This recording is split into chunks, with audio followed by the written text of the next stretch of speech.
یہ صدائے حریت جموں کشمیر ہے۔ کشمیر اپ ڈیٹ کے ساتھ ابن سلام۔ کل جماعت حریت کانفرنس نے ایک بار پھر بھارت نواز جماعتوں کو بی جے پی اور RSS کو کسی قسم کا تعاون دینے کے نتائج سے خبردار کرتے ہوئے کہا ہے کہ مقبوضہ ریاست میں ہندوتوا کے ایجنڈے کو نافذ کرنے کے لیے کمر بستہ ان فسطائی جماعتوں نے کشمیری عوام کی شناخت پر ڈاکہ ڈالا ہے، چنانچہ کشمیری عوام ان کے معاونین کے ساتھ دشمنوں اور غداروں والا سلوک ہی کریں گے۔ دریازنہ کشمیر، جموں اور لداخ کے مسلم اکثریتی علاقوں میں ظالمانہ اور غاصبانہ پابندیاں آج 95 روز بھی جاری رہیں، جبکہ کشمیری عوام کی طرف سے خاموش مزاحمت کے طور پر ہڑتال کا سلسلہ بھی جاری ہے۔ امریکی اخبار نیو یارک ٹائمز نے اپنے ایک مضمون میں بھارتی حکومت کے 5 اگست کے اقدام اور فوجی محاصرے کو قابل مذمت قرار دیتے ہوئے لکھا ہے کہ پابندیوں کے باعث کشمیر کے ہر طبقے، خاص طور پر خواتین کو شدید مشکلات کا سامنا ہے۔ فن لینڈ کے وزیر خارجہ نے بھارتی حکومت کے ایما پر یورپی پارلیمنٹ کے بعض اراکین کے دورہ کشمیر کو مسترد کرتے ہوئے کہا ہے کہ وفد کو یورپی یونین کی مناسب نمائندگی حاصل نہیں تھی۔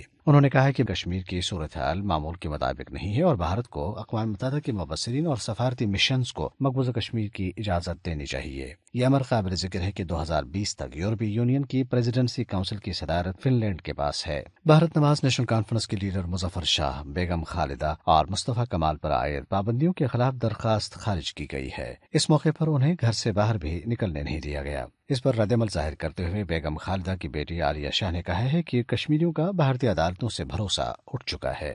اپ ڈیٹ ختم ہوا۔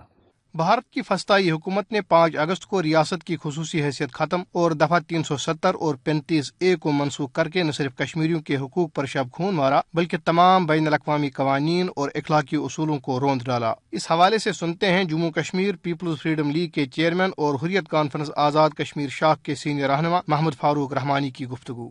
جموں کشمیر کو ہندوستان نے اپنے ساتھ ضم کرنے کے لیے 31 اکتوبر کو جو اقدامات کیے ہیں وہ بین الاقوامی قوانین اور دو طرفہ ہندوستان پاکستان معاہدات کے صریحاً خلاف ہیں۔ کشمیری عوام کے حق خود ارادیت کے معاملے میں کوئی سمجھوتہ نہیں کیا جا سکتا ہے اور ہم ان تمام اقدامات کو، اس لاک ڈاؤن کو اور ان قوانین کو جو ہندوستان ایکسٹینڈ کر رہا ہے، ہم اس کی مذمت کرتے ہیں اور بین الاقوامی برادری سے اپیل کر رہے ہیں کہ وہ انتہائی تیزی کے ساتھ ہندوستان کو ان تمام اقدامات سے روکے اور کشمیری عوام کے خلاف اس کی سازش کو بے نقاب کیا جائے۔ اگر ہندوستان ایسا نہیں کرتا ہے تو اس کے نتائج انتہائی سنگین ہوں گے۔ اگر اقوام عالم اور بڑی طاقتوں نے سرکش بھارت کو لگام نہ دی اور بھارت کے توسیع پسندانہ عزائم کو روکنے کے لیے ٹھوس اقدامات نہ کیے تو جنوبی ایشیا سمیت پوری دنیا خطرات سے دوچار ہوگی۔